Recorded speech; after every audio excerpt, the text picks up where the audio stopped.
What's going on, Junkie Nation? Gorgeous George and Goes are back with another MMA superstar. This time, we got the pleasure of talking to the GOAT, AJ McKee, the Bellator featherweight champ. Look at that. His hands are so fast, he actually knocked down his camera. What's up, AJ? How are you? Oh, man, another day in paradise. Just finished up with some training. About to go get some grub after this. And, yeah, keep it going. Hit the gym one more time. We were talking before the interview. You say you really don't watch TV, huh? You just train, train. Every day. Cars are life. Yeah, Well, I actually got to go to the the Grand Prix down in Long Beach. But I think I'm going to be an Indy racer, guys, honestly. Huh? Yeah, I'm going to switch up careers. Hey, check it out. Here's a good one. Formula One, I don't know if you're into that, but they're coming to Vegas next year. I don't know if you saw that. I'm there. So I'll come. They're going to be racing. They're going to be racing down the strip. That's insane. Yeah, that's dope. I don't think I can be ready that soon. I got a lot to learn, but I have a need for speed, so I suppose that's all you really need. Right.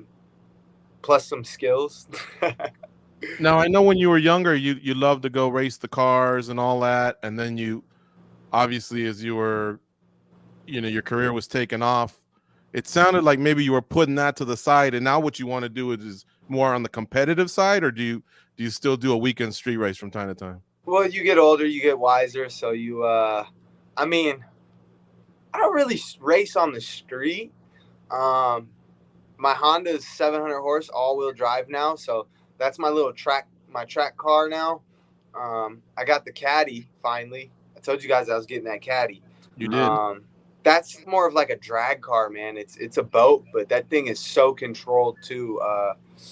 I've geared towards I need to like do this the correct way because, man, rest in peace. But I'm not trying to end up like my dude Paul Walker. You know what I mean? And I have a need for speed, and I've already touched 186 in that thing, so I need to chill out. I've been chilling out a lot, but yeah, I need to be on a track, man. I love it. I genuinely have a passion and a love for cars.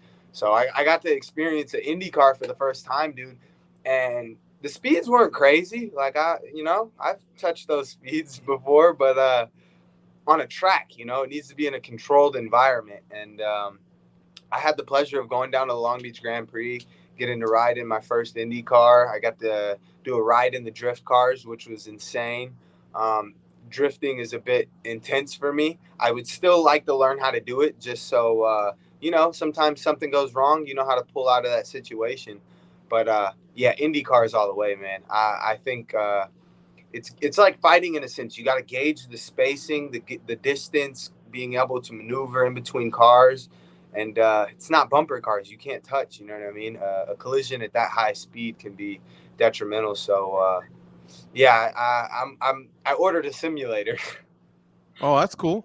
Yeah, I'm going full force with it, guys. I'm not playing.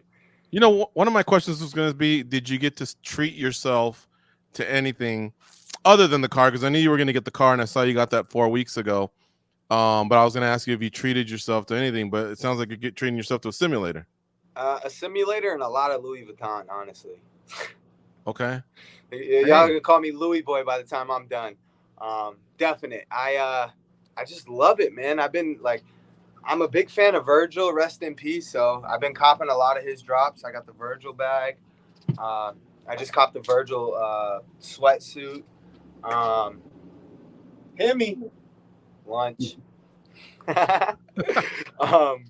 Yeah, man, just enjoying everything, dude. Yeah, my car was that was it. That was my big gift to myself. I bought the 2018 CTSV Championship Edition. So it's one of 100. They did 100 in white and 100 in black. It's got the red guts on the inside. LT4 supercharged, Avi. But yeah, the car's a monster, dude. I'm in love. Well, it looks like the parking lot is right next to you. Is your car right there? Could you show it to us? Yeah. There's the back. Let's just go. Yeah. Let me give you guys a little tour of my baby. Wait, I need the key. She always locks. Does she have a name? I haven't named her yet, honestly. She's just a monster. I'm calling myself Caddy Daddy, though. You know what I'm saying? I'm going GM all the way. So, You get the Oh, Recaro wow. seats. You got the red guts. Race steering wheel. Not yet. I'm gonna probably upgrade that. You got the heated seats. Yeah, man. This is about it. Full sunroof. In the back, you got the shades. The whole thing, you know, red all outside. I love this feature. It's got the red stitching with the red carbon fiber. That's cool. that's so fire. You know what I mean? Red carbon fiber. Like, yeah. So all the Let's red see. stitching. Let's see the wheels. Oh, they're stock. The rims are stock. Okay. These meats aren't stock. Those are Cub 2s. You know what I'm saying? Michelin. You gotta have good tires, man. I learned that the hard way. Can you show it to us from a distance a little bit, just so we can see the whole thing in one shot? Yeah. Oh, there you go. Look at that. Damn. That's tight. She's tough. Real tough. That's awesome, man. Congrats. Car's like a Batmobile, man. I love this thing. I'm looking forward to putting it up and then maybe camming it. Cam it, headers. I've been trying to get these the upgraded rotors, but the freaking people they won't sell them to me, and they won't order them. I'm like, you're helping me be safe. I need stopping power.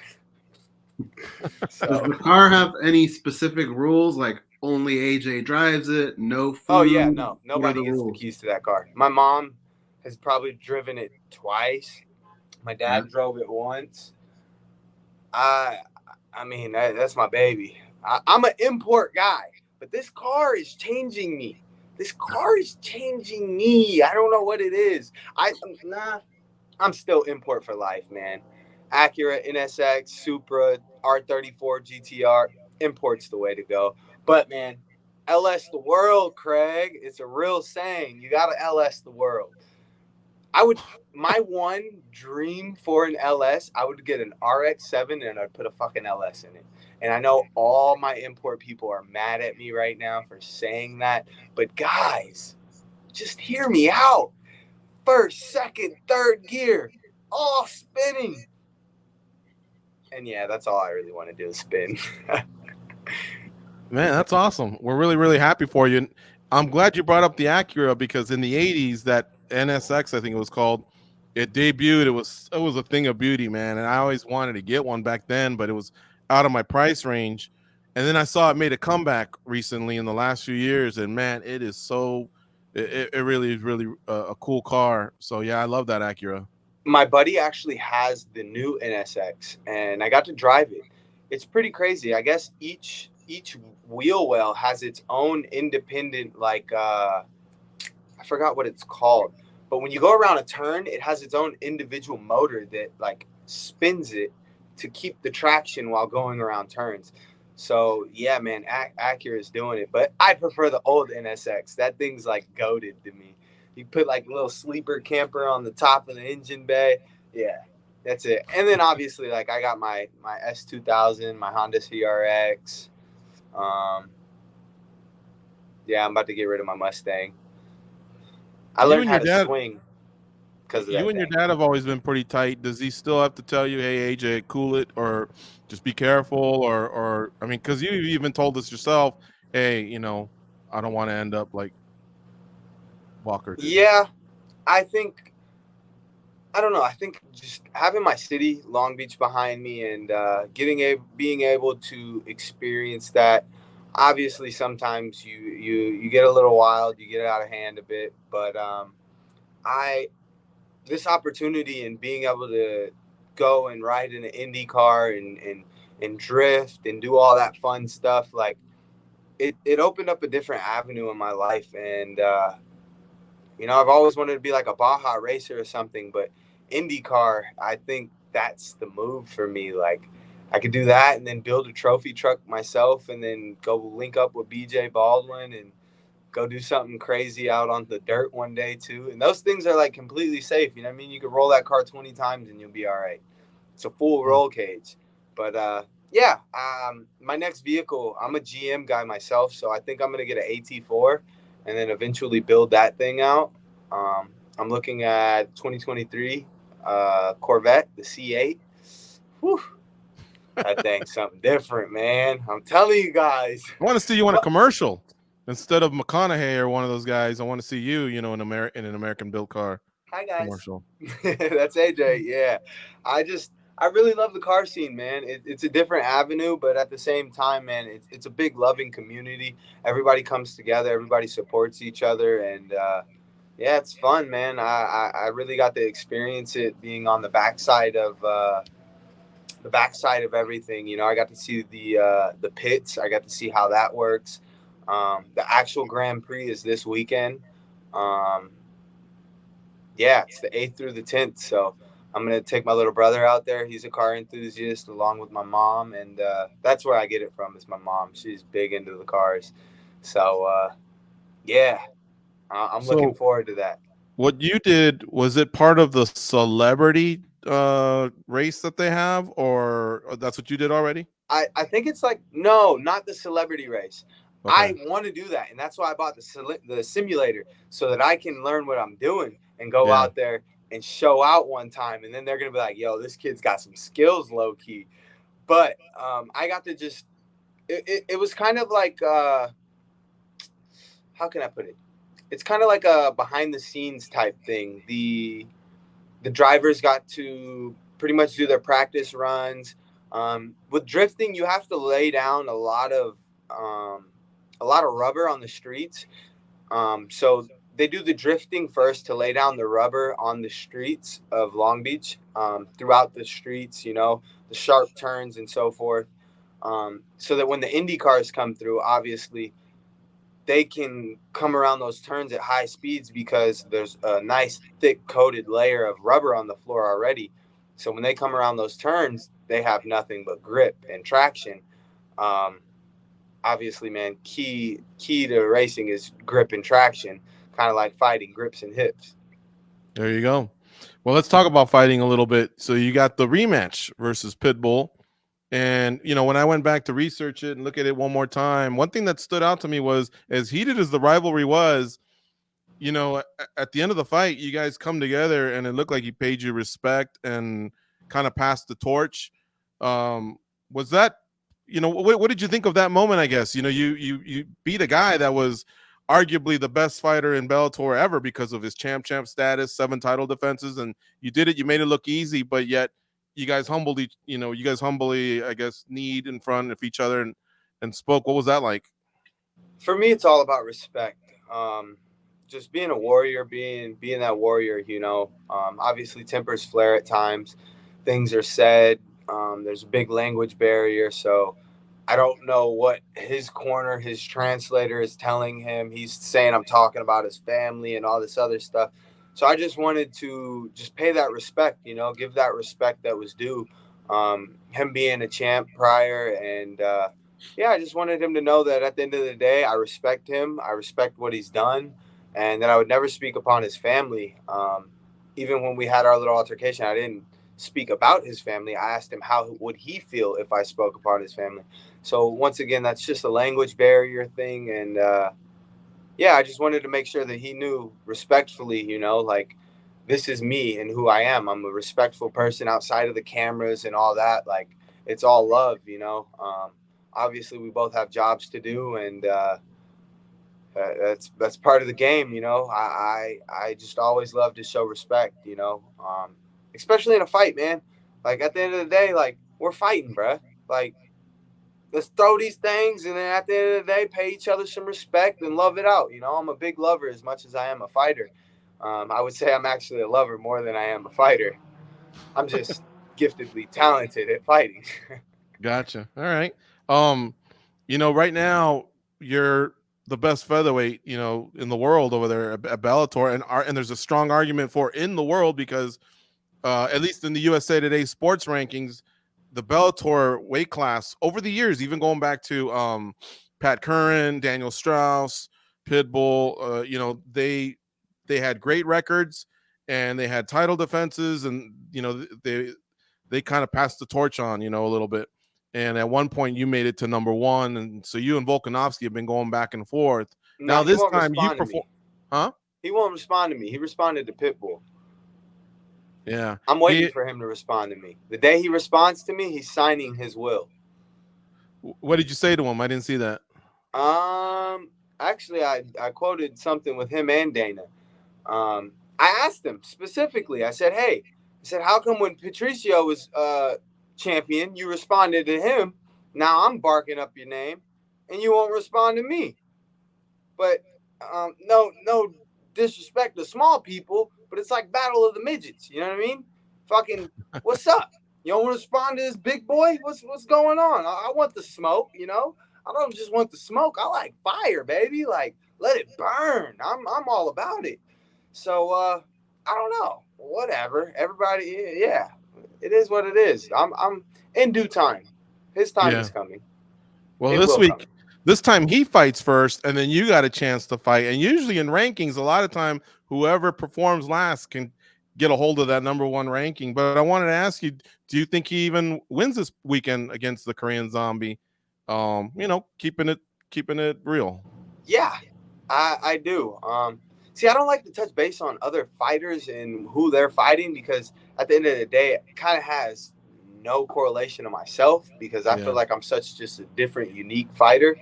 But I think Korean Zombie has pretty. I don't know. I don't think he can get him to the ground, but if he can, I mean, I don't know. Zombie's hands are all right. They're pretty good. They're decent, Mhm. but I honestly feel like Volkanovski has the advantage a little bit there. He's more of a power puncher, a little more methodical on his feet. So you step in front of me, then it's a different story, you know? He's got long arms. I don't think Yeah, people realize that. he You know, does. even though he's a small dude, he's got long arms. So it's being cognitive of things like that. Your fight ended so quickly the first time. As much as we didn't get to see how he would perform because you caught him so quickly, at the same time, we didn't get to see your game plan, I guess, evolve. I'm sure it was more than just a quick submission, or maybe it was. You can tell us, but I'm sure you came with a game plan for anywhere from it could end early to if you have to drag him in the deep waters.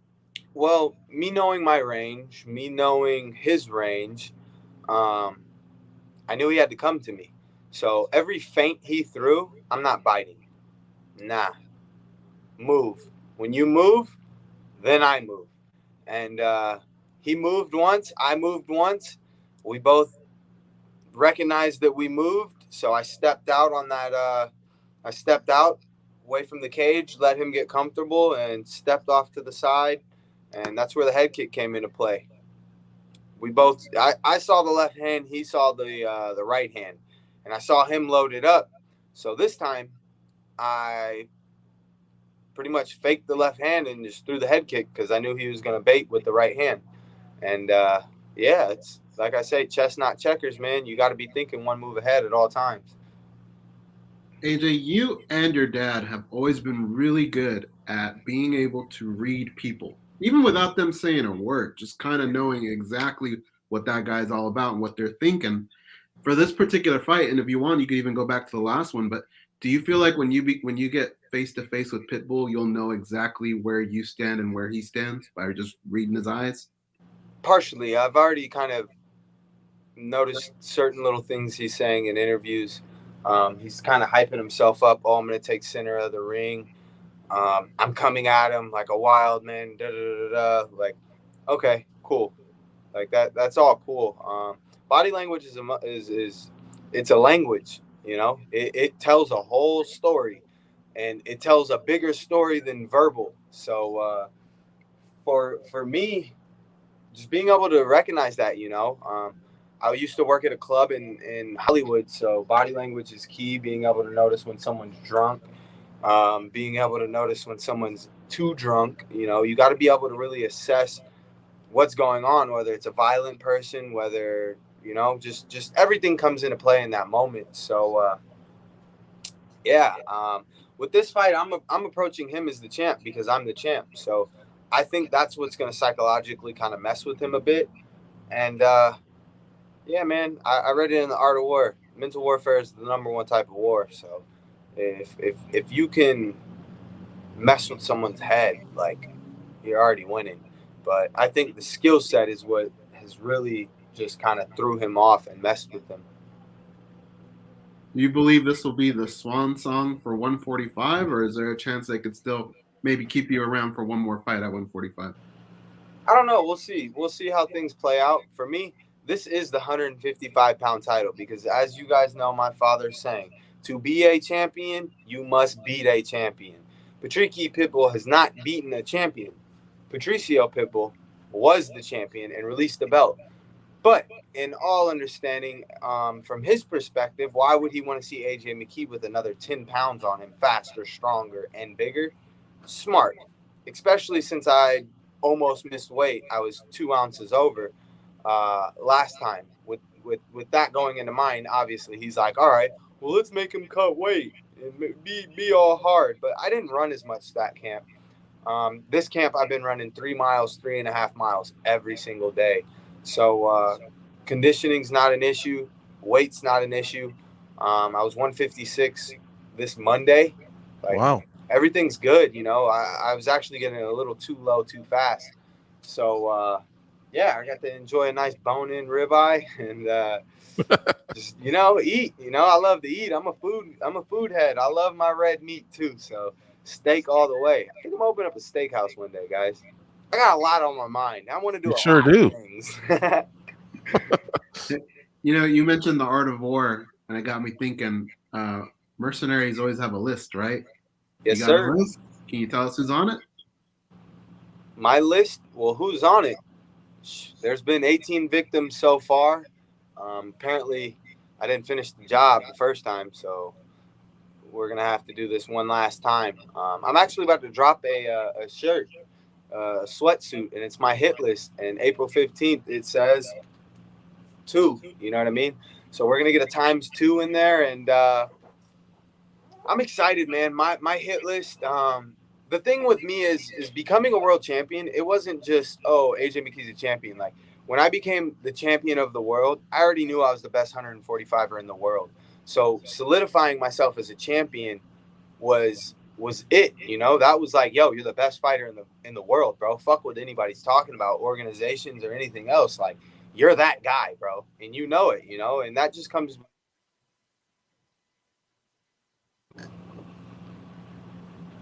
You guys still there? We're here. Yes. Sorry about that. That just comes from within self-belief. Self-belief in the work, man. You put in the work and, you believing in yourself is one thing, but when you put in the work and you believe in yourself and you have a team that grinds with you and they literally bleed, sweat, and they put in the work with you, man, who can be against me? And I got the man upstairs. Like I fear no man. And it don't matter what weight. Like, I literally fear no man. I would love to fight. Bruh, I'd fight Usman. I don't give a... You know what I'm saying? Like, I just believe in myself that much. And, like, people are going to be like, oh, you're crazy. You can't beat Volkanovski. You can't do that. Bro, y'all have no idea. Like, this is my sport. This is my world. Like, I genuinely love what I do. And that's something that kind of upsets me sometimes. I don't get to fight as much as I should, nor that I want. And hopefully this year, obviously we had a lot of setbacks with COVID and so forth. The other side of the bracket, having to fight through the tournament. And then obviously COVID was a blessing for myself going through knee surgery and recovering through that. But I'm looking to get back in that cage 3-4 times a year, period. Like if I'm knocking people out 2 minutes, put me back in, coach. I'm not a bench warmer. I'm front line. I'm the one and not the two, as Lil Baby said it. You know what I mean? Like, we need this all day. All right, let's just finish with a couple quick ones. You had told us that once you won the Millie and the Grand Prix, you don't want to fight for less than a Millie. Did you accomplish your goal or come close? You obviously signed on a contract, so you must be happy with what you signed for, or no? Okay. No contract's been signed. There's been no contract signed. I'm fighting out championship clause at the moment. So I'm currently fighting for $250,000. That's championship clause. That's regulation. That's what it is. But I strongly believe after this fight, putting the icing on the cake, that we'll be able to sit down and come to an agreement. that's partially why we took so long to get the fight rebooked. Numbers, and yeah, we couldn't come up with the right numbers, and hopefully after the fight we come up with the right numbers. If not, it's 3 fights, and I'm on my way to being the biggest free agent in the world. But I'm glad we're talking about it, and I'm glad you're open to talking about it. It's a timely manner, the contract. It's a timely manner. It's 3 fights or a certain amount of time. It's been 8 months already, so we gotta figure something out. Obviously, I love where I'm at, man. Bellator is my home. Yeah. I love working with Scott Croker. I love putting on the great fights at Bellator. I want to be able to bring that Snickers deal into the play. I want to bring that Caddy GM deal into the play. Like, there's big visions. Avi, Louis. I might change my name to Louis Boy. Who knows? I don't know. But, there's just so many bright ideas that I have, and so many things that I feel fit within my realm and my avenue.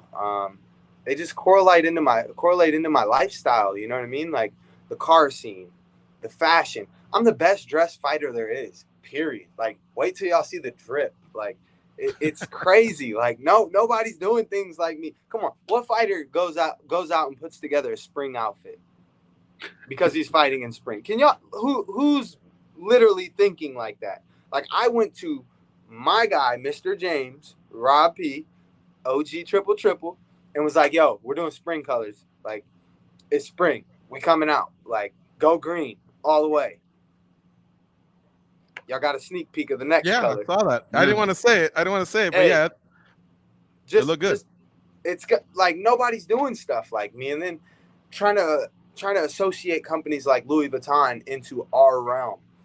It's different. Nobody's doing stuff like that. Who's walking out fashionably on a different scale like that? Like, and that's where I just envision myself as a supreme athlete, just not even as a fighter, like as an athlete. Like, when I walk out and I fight in okay, obviously I'm not wearing Louis shorts, but they look like Louis shorts. They're really AJ shorts, but these are the relationships that I'm trying to make, These are people that I feel I could represent their brand in a notable fashion. I'm not trying to bash John Jones, one of my favorite fighters, but I'm not out doing John Jones shit. You know what I mean? I'm staying a clean-cut young kid, trying to just live his best life, man, in the fast lane. And that's what it is. I love my cars, and I love my jewelry, and I love my fashion. Yeah, you're balancing the act real good. We've seen it for many years. You kind of do get to the edge, especially with the cars, but you've scaled it back. Now you're doing it in legal areas like the Long Beach Grand Prix. I'm glad you're open to talking about numbers, because I've always said if fighters can be a little bit more open when it comes to that, when free agency does come, you guys can push those limits and get your value. You know what I mean? And like you said, you are at least a 7-figure fighter. You know what I mean? And so we want that for you. You deserve it. Anybody that sees the way you conduct yourself, not just in interviews, but in that ring, you remind me a lot of the way Michael Jordan used to think. And that was, he slowed the game down to his speed. And so as everyone else was kind of more in a panic, you're more in a calm stage. You know what I mean? And that's why I think those high-speed collisions, those chess matches that you're talking about, they come a little bit more natural to you. Yeah, man. I'm April 7th. My birthday's tomorrow. Like, I'm a diamond. My birthstone is a diamond. Like, I do great under pressure. Like, the pressure is what I thrive off of. Like, more pressure, more power. Like that means people are looking, they're doubting, they're hating, or they're motivating. You know what I mean? They're on my team and they want to see me succeed. But regardless, like, I know I got a job to do, and I want to do my job to the best of my capability. And yeah, man, I'm the older guy in the gym now. Like, I got a bunch of young dudes in here looking up to me. So I got to just really make sure that I set the bar high for them. We ran sprints yesterday, and I wanted to finish every single sprint first to let them know, like, this is how you guys got to work. You want to be a world champion? You got to leave it all on the line. I would get done with a sprint and fall out. Boom. There were 2 sprints that I didn't take first. And it's funny. The 2 people that beat me on those 2 sprints are the only 2 people that I go and work with outside of our gym on other days when we don't have fights. Hey, what are you doing, AJ? They'll call me. AJ, what are you doing? Let's go to the gym. let's move around. I'm not going to say no to a guy that's wanting to get better, that's wanting to put in that extra mile of work. And that's where I try to like motivate these guys, and show them like, yo, you just gotta leave it all in there, man. If you're not like someone's going to come and take your bag, they're going to take what you're working for and you're willingly giving it to them. So you just got to make sure, man, cross your T's and your I's. I like it bold, like I've always said. Yeah. Cross your T's, dot your I's, and I'm going to give you one here. Nah, I like my I's bold because it's singular. I've been writing down a lot of the stuff you say because I'm older, so I need to get cool again. So all the stuff you're saying, I'm writing it down. But I'm going to give you one. Dot the I's, cross the T's, and squiggly that Q. You know that Q's got a little squiggly, man. Like that? Yeah. That little squiggly thing? Yeah. All right. I like that. It's elegant. That fits up my style. I like that. It's very elegant. Yeah. All right. Well, listen, we took up a lot of your time. I know you want to go crush some food, but it's always a blast to talk to someone. And folks, here's the clincher. He's only 26 going on 27, and the stuff he's accomplished is already to the point where we didn't tell him, hey, take that GOAT thing down. No, man, this guy's on his way. He really is one of the most legit fighters in the world, and he's in the USA Today Sports pound for pound rankings as well. You got to watch his fight, his first title defense against Pitbull Freire on April 15th, Bellator 277 on Showtime. AJ, thank you for the time, my man. It was a great catch up. Appreciate you guys. It's always a pleasure to speak with you. Stay blessed, stay safe.